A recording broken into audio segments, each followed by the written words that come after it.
You're listening to the Electronic Media Collective Podcast Network. Yeah, it's a mouthful. For more great shows like the one you're about to enjoy, visit electronicmediacollective.com. And now, our feature presentation.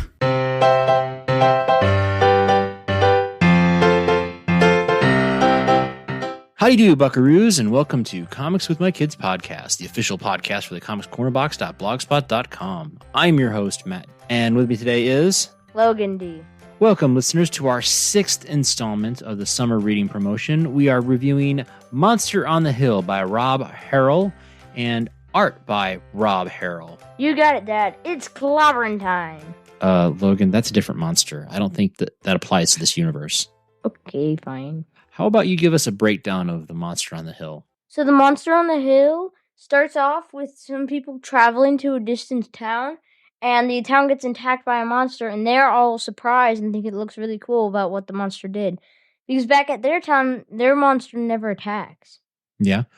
Well, what can you tell me about this cool monster that's attacking? What is it? What's its name? So the one that's attacking the city is called Tentacular. Oh, yeah. Okay.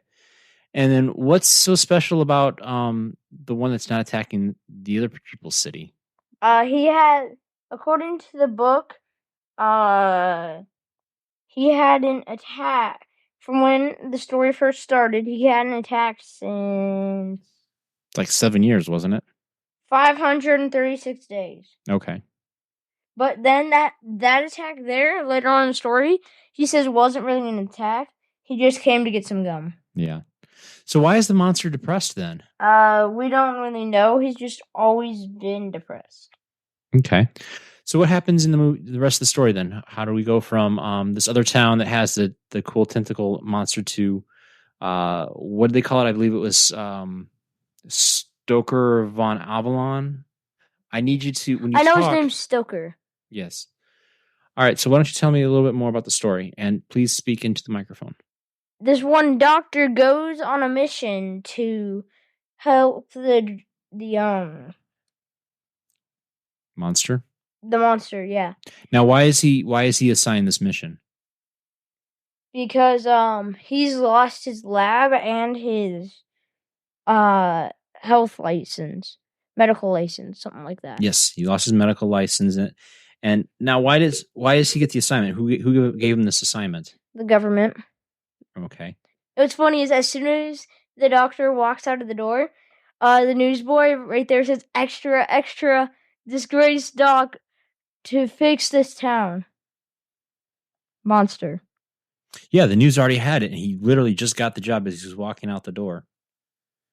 So what do we know about this little boy? That he really wants to go with, and he's really smart and very sneaky. Yeah, he's also not only is he a newspaper boy, but he's also like what they call a street urchin, and a bit of a ragamuffin, and what else do they call him? Oh, and he's an orphan.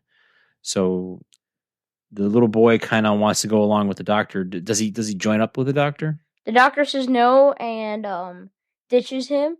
But then later on, the doctor's case starts thumping, and he opens it, and the little boy had snuck along. Yeah.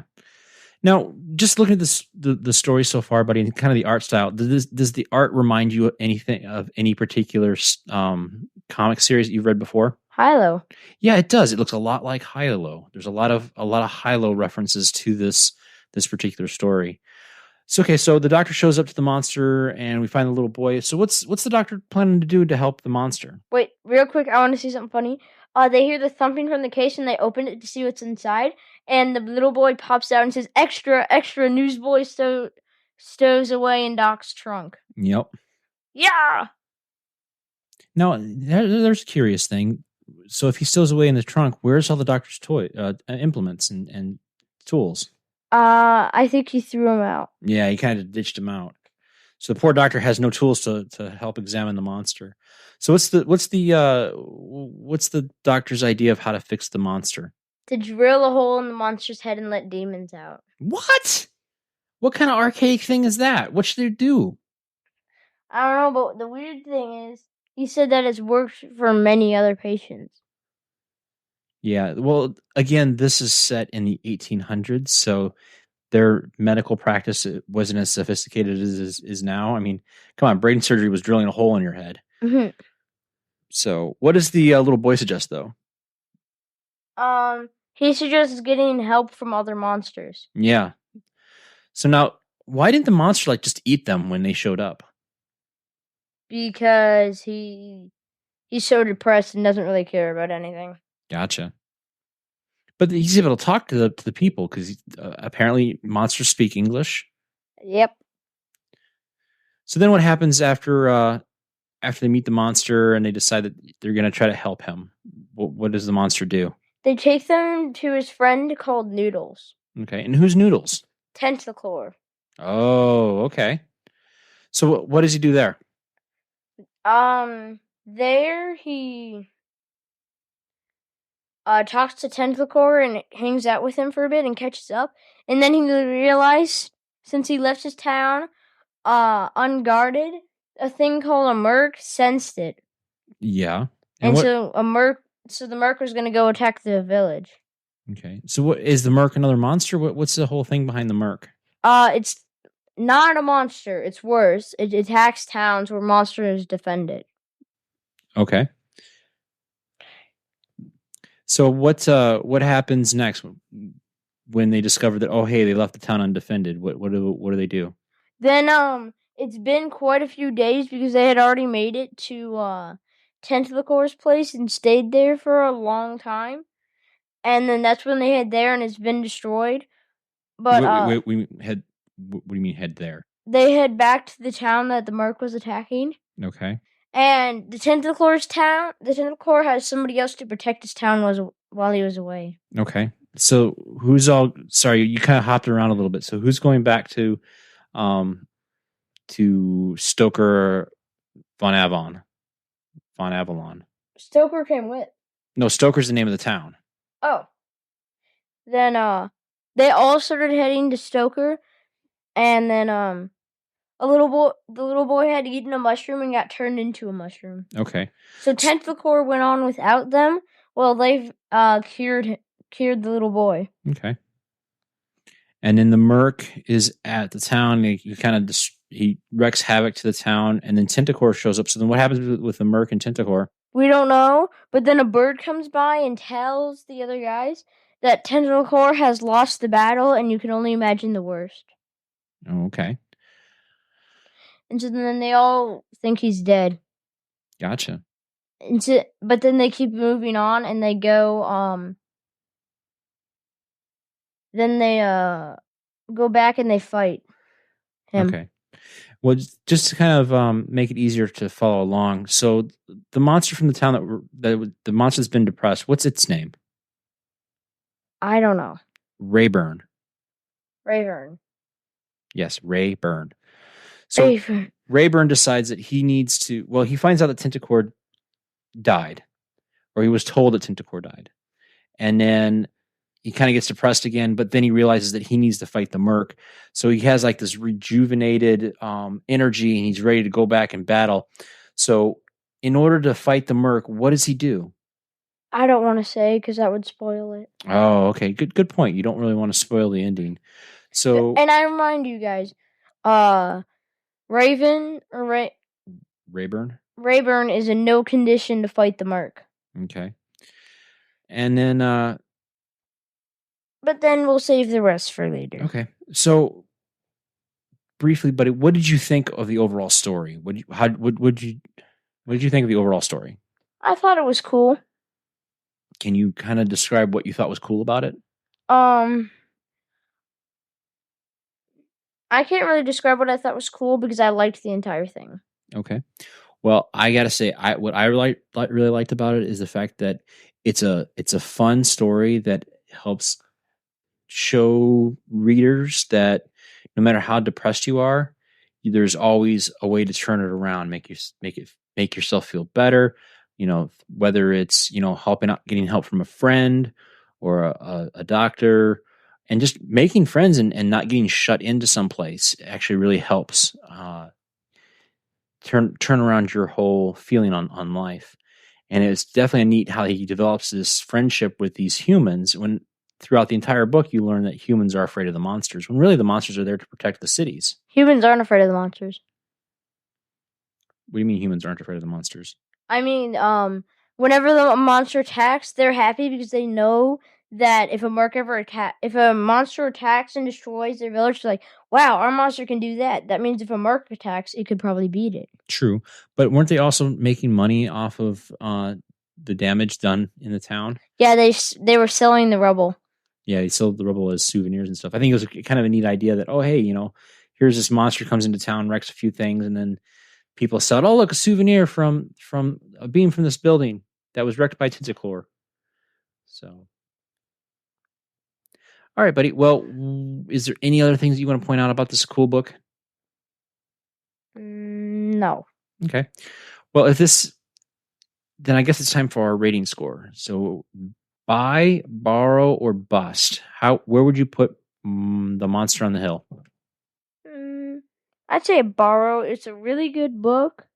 If there was a second book in the series, I would read it, but and I will watch the cartoon, but I don't think I'd ever read it again. Oh, okay.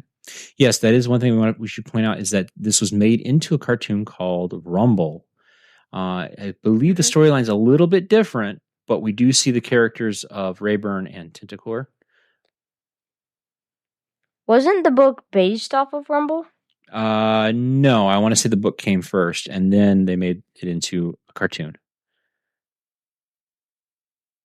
I'm going to test that right now. Because the cartoon came out in 2021, and the book, I want to say, is from 2020.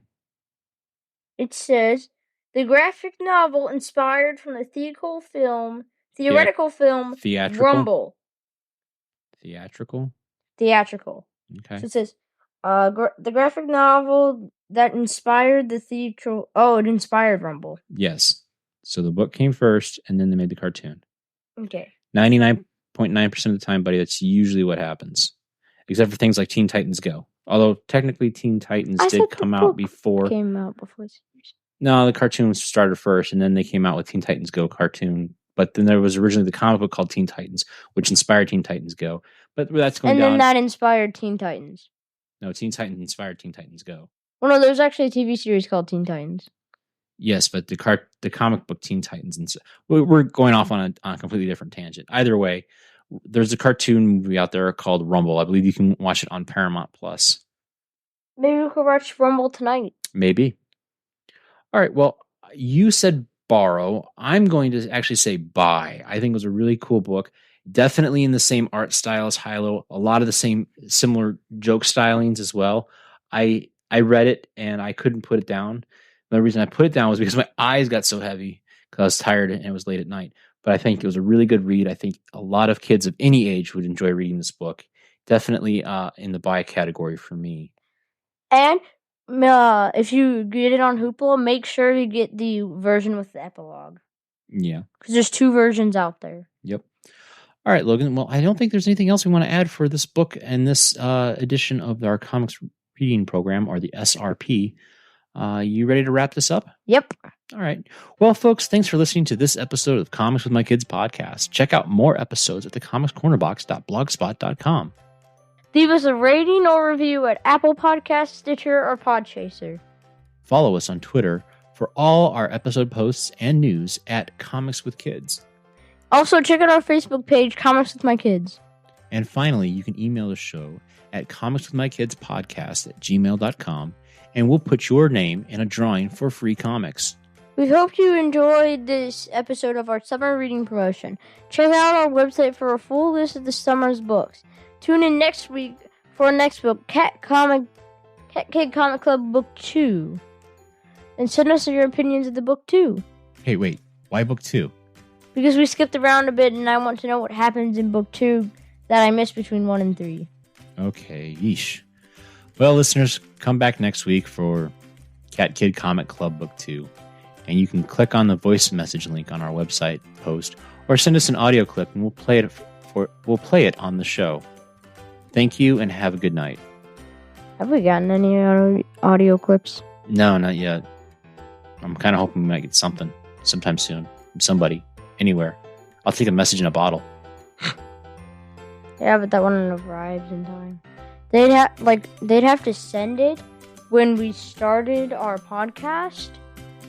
When we started like the summer reading promotion, and then it wouldn't get here to the last book because there's no water around us. Yep.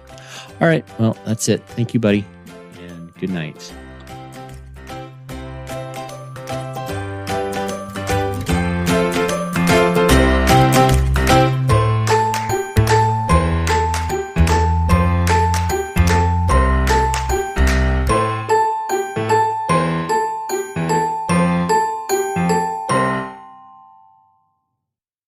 I just realized something. Yeah. We don't have to say these lines. What if we copied we copied us saying this, and then after every show we just pasted it in? Theoretically, that's true, but because the levels of when we record at different times, it just sounds really weird if we just paste in the same thing over and over. Okay.